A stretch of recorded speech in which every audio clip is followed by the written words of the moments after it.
Herkese merhabalar, ben Huri. Huri Metek Mutfak'ta kanalıma mutfağıma hoş geldiniz. Her katı ayrı bir lezzet. 4 katlı çerezli çörek tarifi hazırlıyorum. Mutlaka deneyin. Yapımı gerçekten çok kolay. Tarifime hemen başlıyorum. 1 su bardağı ılık su, 1 su bardağı ılık süt, 2 tatlı kaşığı toz şeker, 1 paket kuru maya, 1 çay bardağı sıvı yağ, 1 adet tam yumurta, 6,5 su bardağı un kullandım, 2 tatlı kaşığı tuz,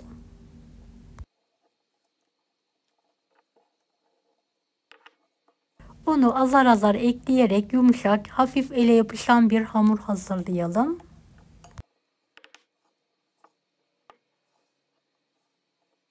Unun miktarı kalitesine göre değişiklik gösterebilir. Kontrollü bir şekilde ekleyelim.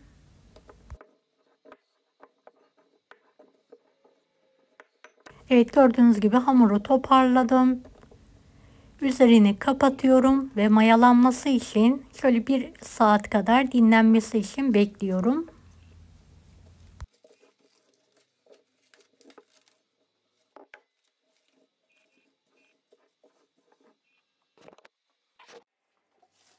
Dinlenen hamuru tekrardan yoğuralım.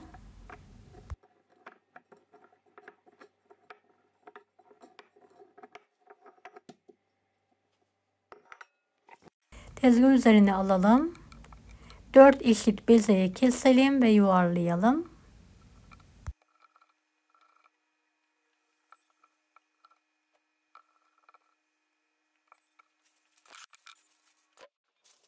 Bezelerimizi şöyle 5 dakika dinlendirelim. Dinlendirdikten sonra nişasta ve un karışımıyla açalım.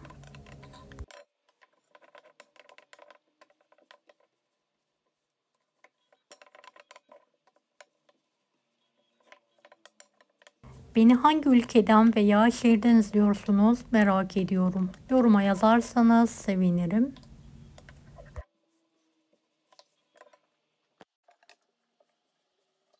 Evet, yufkamı açmaya devam ediyorum. Bu büyüklük yeterli olacaktır. Diğer bezeleri de tek tek açıyorum.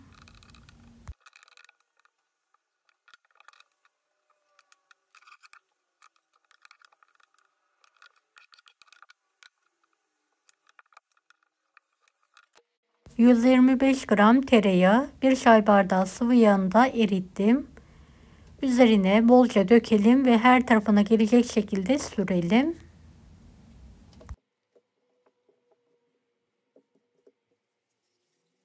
İlk katına haşhaş serpiyorum.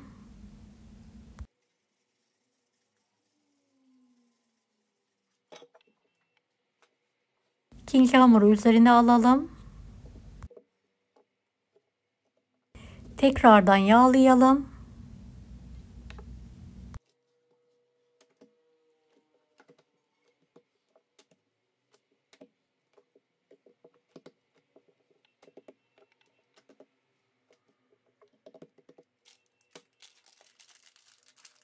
İkinci kata da ay çekirdeği serpiyorum. Her tarafına gelecek şekilde eşit miktarda serpelim.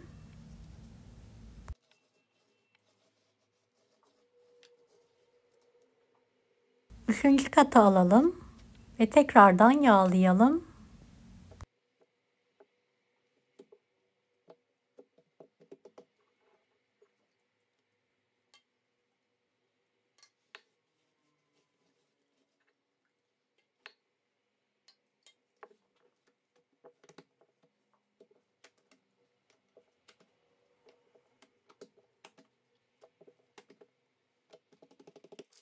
Evet, üçüncü kata da kabak çekirdeği serpiyorum. Bolca her tarafına gelecek şekilde serpelim.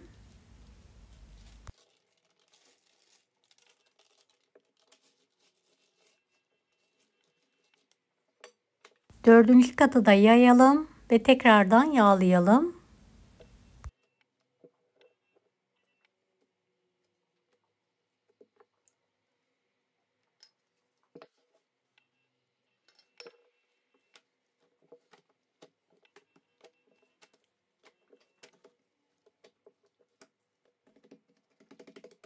Evet, dördüncü son kata da bolca ceviz serpiyorum.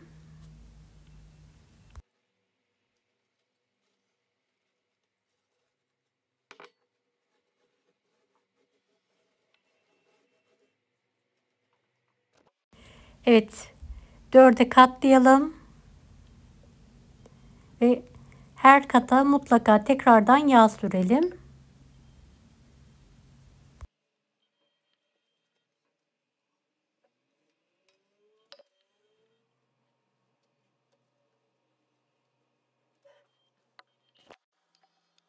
Evet, videodaki gibi katlamaya devam edelim ve katladığımız yerleri de mutlaka yağlayalım.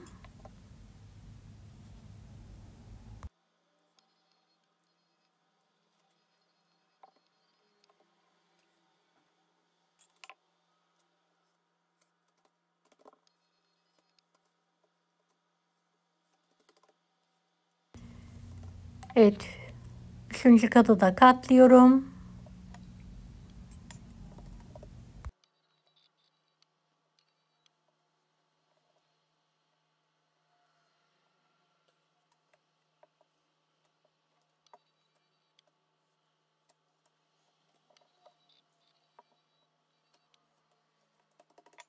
Ve son katı da katlıyorum.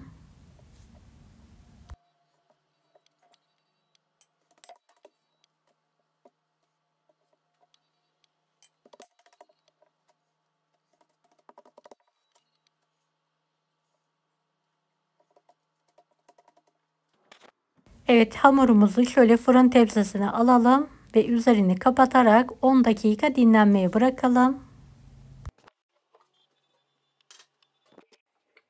Kalan yağa bir adet yumurta kırdım. Şöyle çırpıyorum. Üzerine gelecek şekilde bolca döküyorum. Elimle hamuru yırtmadan hafif bir şekilde açıyorum.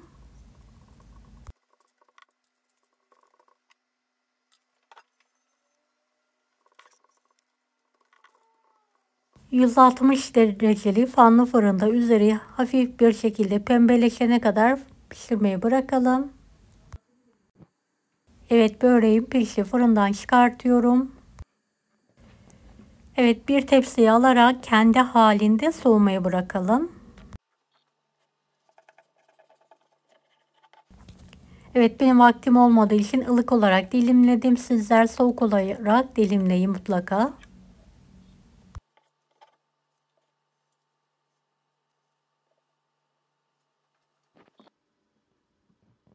Evet, her kata ayrı lezzetli olan kat kat çöreğimiz hazır gördüğünüz gibi.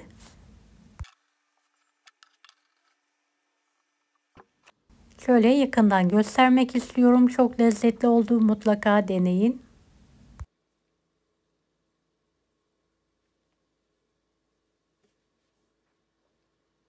Kanalıma ücretsiz abone olmayı unutmayın. Allah'a emanet olun. Hoşça kalın. Daha farklı tarifler için bunları da izlemeyi unutmayınız.